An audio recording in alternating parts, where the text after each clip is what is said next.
Donald and Douglas are a pair of Caledonian goods engines that work on the Scottish region of British Railways. They are kept busy and work hard together, often double-heading trains.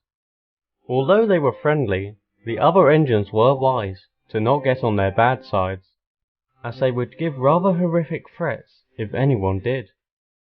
Whether they meant these threats or not has yet to be determined. Since the early 50s, diesel locomotives became more common on BR. At first, no one thought much of it. However, over time, they soon realised that diesels weren't just here to improve the railways. They were here to replace. One of these was a Class 42 warship that came from a factory in Barrow. He was simply referred to as Diesel 5 and was allocated to the same shed Donald and Douglas resided in. I see this place has yet to be rid of oversized kettles, he said disapprovingly. I hope that's not the only attitude you have, snapped Donald. If it is, you won't last long here. Are you threatening me, 57646? Don't you dare call him by his number, interrupted Douglas. He has a name, just like any proper engine. Unlike you. Don't talk to me like that. I'm the future of the railway, and you and your kind are dying out. Show me some respect. We only give respect to those who give it back, and you have shown no such thing since arriving. Before the engines could exchange any more insults, Diesel 5 was called to pull a goods train and left.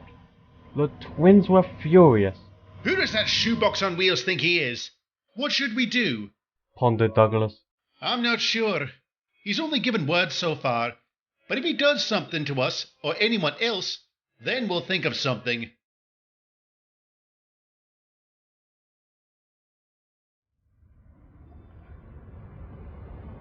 A day went by, and there had been no more confrontations between Diesel 5 and the twins. Unfortunately, this wouldn't be the case for long. Douglas was on a quay at a harbour. He had just delivered some trucks filled with stone, and they were currently being unloaded. Soon they had finished, and Douglas prepared to reverse out of the quay. Suddenly, he felt a bump from behind and began rolling towards the edge. His driver slammed on the brakes, and Douglas screeched to a halt, just as his first pair of driving wheels left the rails. Help! Someone help! Luckily, Donald, who was nearby, came to his aid, and after being coupled up, pulled Douglas to safety. Oh, thank you, Donald. Thank you. What happened, Dougie? Did your brakes fail? No, someone pushed me from behind, but I don't know who did it. Unbeknownst to them, Diesel 5 was watching them, cursing under his breath. Damn, I was so close to getting rid of him. Later, the twins were resting on a siding, still shaken over what happened. Douglas decided to take his mind off it by surveying his surroundings. He noticed a little tank engine sleeping in an open shed. All of a sudden, it was bumped from behind and began rolling down the line towards a quay. Both twins were shocked, and as Douglas watched on, unable to move in time, Donald looked back at the shed. There, standing at the back, was Diesel 5, smirking. Before anyone could say anything, the tank engine rolled towards the edge of the quay and plunged into the deep, cold sea. None of the cranes were long enough to pull the little tank engine from the water, and even though they could call one that was, it would be far too late when it arrived. The engine was lost forever. Donald and Douglas didn't know what to think. On one half, they were sad for the loss of that engine, but on the other hand, they were enraged. So you saw Diesel 5 behind the shed? Douglas asked. Aye, we both heard a bump when that engine began moving. I think we both know what happened. Then, both twins noticed something. On a distant siding, Diesel 5 was watching the sea and all the boat cranes with a massive grin on his face. It was now obvious.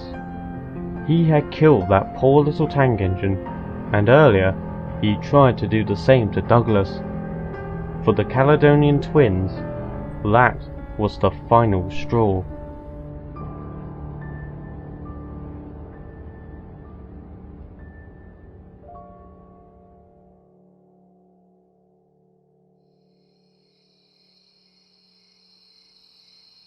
That evening, Diesel 5 was in a goods yard, preparing to leave. He had just delivered a train there, and was currently filling up on fuel.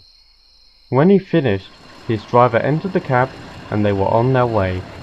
Neither of them noticed a certain pair of engines on a siding, watching them. "It's a shame you weren't able to get rid of that tender engine," Diesel 5's driver said. Indeed. I'm sure we'll have another chance. He was interrupted by a spluttering sound from his engine, and before long, he came to a complete stop. What happened? "I don't know," replied the driver. "You're not working anymore." The driver got out and inspected Diesel 5, but there was nothing wrong. "Well, we must have taken bad fuel. I'll have to run back and phone for help." The driver then proceeded to jog up the line, back to the yard, where he would find the nearest signal box. Diesel 5 was all alone, but not for long. He began to hear the puffing of a steam engine from behind. I was hoping for a diesel to help me, but you're better than nothing. Ow! He cried as he was bumped from behind. Do you mind? Quiet, you! Came a stern voice. Oh, which one are you? 57646 or that other one? We're both here. Diesel 5 found this amusing. What? It takes two of you just to move one of me? Actually, we both wish to accomplish the same goal, replied Donald. What are you talking about? The twins didn't reply and began pushing. Wait, what about my driver? He hasn't come back yet. Again, the twins didn't respond. Are any of you going to answer me? Still no response. Eventually, they arrived at a set of points and stopped. Diesel 5 watched as one of the drivers jumped from the cab and switched them. Then, they moved onto an old, rusty line. Diesel 5 was going to ask where they were going, but since he didn't get an answer on the last few questions, he saw no point in it. Soon, they came to an old wooden bridge. Diesel 5 thought nothing of it at first, until he noticed something. There was a large gap between both ends of the bridge, meaning it had collapsed. Can you two stop? The bridge is out. The twins said nothing and kept moving. Diesel 5 was now desperate. Are you deaf? I said the bridge is out! Despite the Diesel's wailing, they moved closer to the edge. Then, as Diesel 5's first set of wheels left the rails, they came to a halt. Diesel 5 began to teeter. What? What are you doing? Tell me, Buzzbox, how does it feel teetering over the edge? Donald questioned. How does it feel knowing you could fall? What do you think it feels? It's bloody terrifying! Now pull me back! Now you know how I felt when you tried to push me off the quay.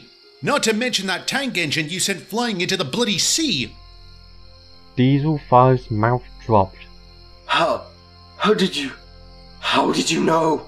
Did you think no one would notice the way you reacted to that engine's death? Donald answered. You might have hidden from the workers and manager, but you didn't hide from us. So we decided to make sure you can't harm anyone else. Of course, we had to get you to a standstill, added Douglas. So we contaminated the fuel in that goods yard with our water. Considering the length of the journey home, we knew you couldn't get back without taking some more. This was all planned? Please, I swear it was an accident. I never meant for that engine to fall in the ocean. I thought his brakes were... Don't give me that rubbish! Bellowed Douglas. As Donald said, we saw your reaction. That big grin on your face when the engine was announced dead. Your intentions were clear, and you achieved them. And you claim you're doing better? If I fall, the blood will be on your buffers. You're attempting murder. Murder! Then, Diesel 5 heard the cracking of wood beneath him. He soon realised that this bridge wasn't designed for engines his weight. Donald and Douglas wisely moved back onto land. Murder, you say? Well, how is it murder if the victim in question committed murder himself? Aye. You see, Diesel 5, this isn't murder. This is punishment!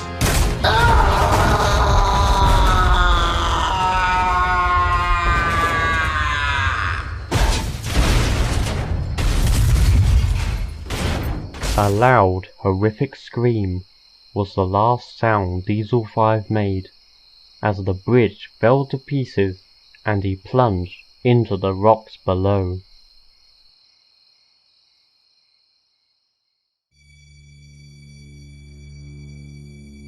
No one ever did find out about the acts Donald and Douglas committed on that night, but Diesel 5's absence didn't go unnoticed.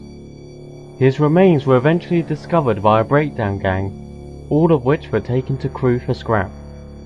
The workmen assumed that the driver left the engine to do something and forgot to put the brakes on properly, resulting in him rolling on his own. That was until the driver himself told them about the breakdown and that it must have been contaminated fuel, which was later confirmed by an inspector. In the end, no one had an answer to what happened to Diesel 5 that night. At one point, he was on the main line, and the next, at the bottom of where a bridge once stood. Shortly after the incident, some shocking details regarding Diesel 5's life on BR were recently uncovered. After hearing reports from eyewitnesses, Donald and Douglas discovered that that tank engine at the harbour was the 5th victim to Diesel 5. He was the cause of the deaths of 4 other steam engines, either by being pushed into the ocean or down large hills. It was also revealed that his driver had allowed him to commit these horrible deeds and was promptly arrested. After that, not much more was said on the matter. The death of Diesel 5 was still a mystery, but considering his crimes, no one thought much of it. As for Donald and Douglas, they admittedly had some guilt regarding their actions. On one buffer, it might have been wise if they brought Diesel 5 and his driver to the authorities and let them deal with it, but on the other buffer, he had taken the lives of 5 innocent engines, and it would have been 6 if Douglas wasn't saved by his twin. They eventually came to the same conclusion. No matter how it would have went, Diesel 5's fate was sealed.